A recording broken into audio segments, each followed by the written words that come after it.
10 ఏళ్ల తర్వాత జయ జయ హే తెలంగాణ పాట రాష్ట్ర గీతమైంది. టీఎస్ఓ టీజీ వచ్చింది. కవులు, కళాకారులు, ఉద్యమకారులను గుర్తించి తలో ₹1,00,00,000.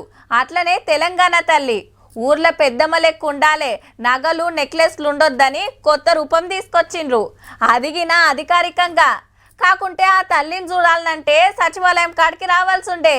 జప్పున్నే మీ కాడికే వస్తుంది తీన్రి. ఇక తెలంగాణ తల్లిని తెలంగాణ అంతటా చూడబోతున్నాం. 33 జిల్లాల కలెక్టర్ ఆఫీసుల ముంగట తల్లి విగ్రహం పెట్టాలని డిసైడ్ చేసింది గవర్నమెంట్. ఒక్కొక్క దానికి 15 లక్షల ఖర్చు కావచ్చట. అంటే ఏం తక్కువ 5 కోట్లు. ఇప్పుడు గట్లనే తెలంగాణ తల్లిని చూడాలంటే సచివాలయం ఆకిట్లనే.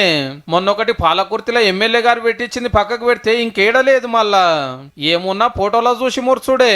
ఇది ఓపెన్ చేసి 6 నెలలు దాటిపాయే. ఇంత పెద్ద రాష్ట్రంలో ఒకటే ఉంటే ఎట్లని అంతటా నిలబెడుతురు అన్నట్టు.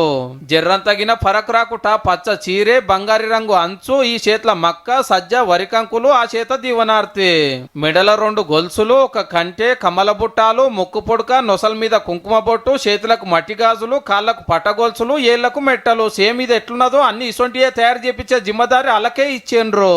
రప్ప రప్ప రెడీ అయితే అప్పట్లో తెలంగాణ తొలి ప్రకటన వచ్చిన డిసెంబర్ 9 నాడు ఓపెన్ చేస్తారట అన్నొక్కనాడే. అంటే సచివాలయం ముంగట ఇది పెట్టిన ఏడాదికే కలెక్టర్ బంగ్లాల ముంగట చూడబోతున్నాం. ఏహే నగలు, వడ్డానాలు, కిరీటాలు తీసేసి బోడగా చేసిరు. ఈ తల్లిని మేము ఒప్పుకోము, అప్పట్లో మేము తయారు చేపించిందే ఉండాలి, మా గవర్నమెంట్ రాగానే తీసేస్తామని బీఆర్ఎస్ పార్టీ వాళ్ళు ఎన్నో మాట్లాడినారు. ఇన్నొద్దులంటే ఇది ఒక్కటే ఉండే. ఇప్పుడు తెలంగాణ అంతటా పెడితే అంతటా తీసేస్తారో మరి.